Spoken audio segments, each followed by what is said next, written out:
this Celtic playthrough, but this time we're in England. Hello everybody, and welcome to my FIFA 23 career mode with Celtic in England. I know this is a concept that has been done to death on YouTube through FIFA and Football Manager and whatnot. There's been so many what if Celtic were in England experiments, but I thought I'd just have a bit of fun with it and just see how we get on. So Celtic are a 3.5 star team. They're actually squad wise one of the weakest squads in the Premier League right now compared to all the other teams, so it's going to be a really interesting challenge this year to see what we can actually do. So this is just going to be a little intro episode just to get you familiar with the save, introduce you to the save, and also any transfer business that we do over the summer. So we'll round up all the signings that we make before the start of the season, introduce you to the club and the player. I mean, obviously, if you've watched football for any period of time, you know who Celtic are, but introduce you to the squad and the challenge and whatnot. So without any further ado, I'm going to stop rambling and get into it. And there he is, look, what a beautiful man. Even dyed his beard green to fit in with club standards. Absolutely love it. So this is basically just the standard FIFA intro that's been in place for the last couple of games. So you choose a tournament. I'm not going to play any of the games, I'm going to sim them all, but it's nice to have a little bit of money in the bank if we win it. So you'll notice this year the layout is slightly different, but all of the content in the menu is the exact same. You've still got the objectives here. Confidence rating starting out 80. Those are our long-term objectives for this season. To sign 2 players younger than 20, all that stuff. We've got financial success, domestic, continental. We are in the Champions League this year. I have changed the groups, but yeah, we've got all of those that criteria that we need to fill. But yeah, they've reprofiled the main menu. They've done a good job. It looks really nice presentation wise, but it is pretty much all of the same stuff that was in before. And this is our group for the tournaments. We've got 8 teams in it this year. So there's an 8-team group stage and qualifiers and all that stuff. And then this is the Premier League tables. There we are. At Celtic, we've also got Rangers to add a little bit of derby flavour as well, which should be nice. I am aware that some of the things in this video might seem a little rushed.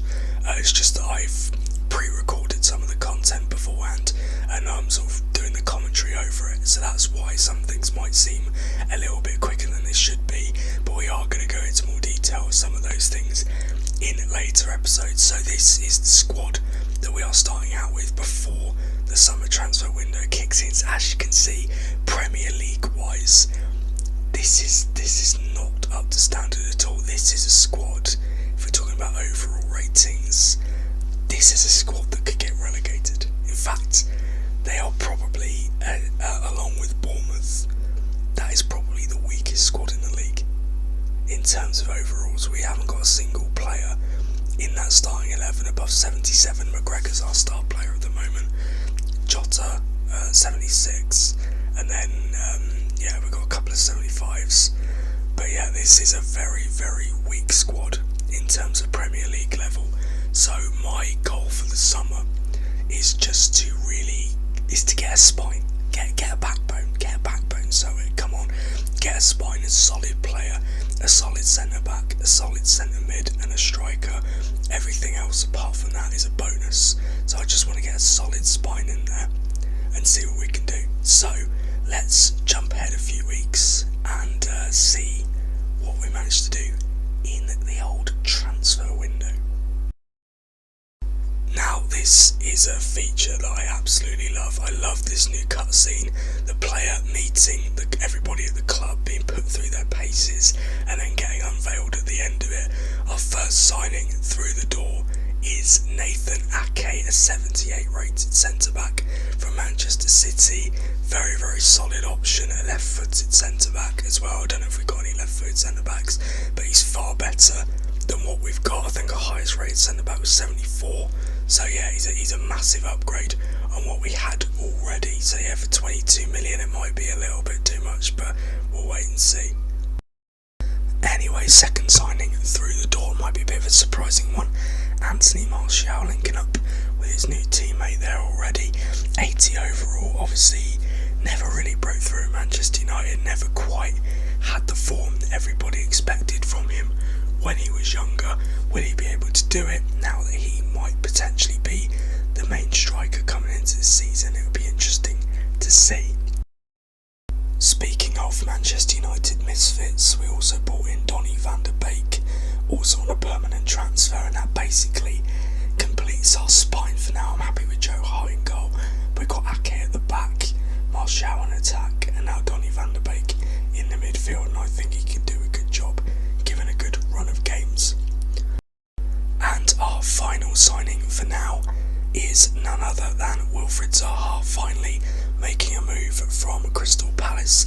He's swapping London for Glasgow, and I'm really excited to see what we can do with him. He's a massive upgrade on the wingers that we've already got. Obviously pace, trickery, skill, and he's going to be a real handful for defenders in the Premier League, as you know, anyone who's watched the Premier League already knows. So yeah, I'm really excited to see what Zaha can bring to this team. Okay, so this is how our squad shapes up after those signings. As you can see, compared to the previous thing that I showed you at the start of the episode, there's a massive improvement. Obviously having Martial and Zaha in attack is already a massive upgrade. Donny van der Beek in the midfield in that advanced role, so it'll be interesting to see how he links up with Martial and all the other forwards as well. And then having Nathan Ake at the back just solidifies that defence, which we really needed to do. We did need quality reinforcement. I'm hoping to get some fullbacks, if possible, before the deadline as well. And you know, Joe Hart 75 is solid for now. If we can get better, I'll try and get a better goalkeeper in if I can. But if not, I mean, Joe Hart will do. But yeah, so the board expectation for this season is to survive.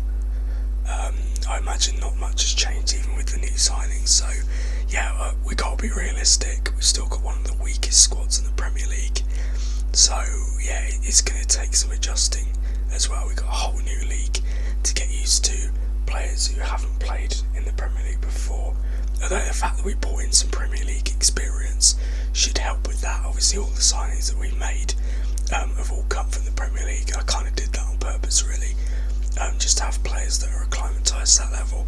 But obviously we've got to bed all these new guys, all the guys that are new to England, in as well. I don't know why I'm saying that like it matters in FIFA. It really doesn't. But obviously the squad level as a whole is significantly weaker. But I think that's pretty much it for the first episode of this introduction episode. Next time we will have the first couple of games of the season, and I'm going to go through the objectives in a little bit more detail as well.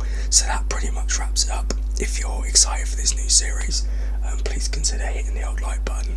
Any support that I get from you guys is very much appreciated. So yeah, if you want to do that, feel free. But thank you very much for watching. I really do appreciate it. Like I said, if you enjoyed it, hit the like button. If you're new around here and you want to see more, why not get subscribed so you can be notified of future videos like these. And I will see you for the first episode proper. Take care of yourselves. Bye for now.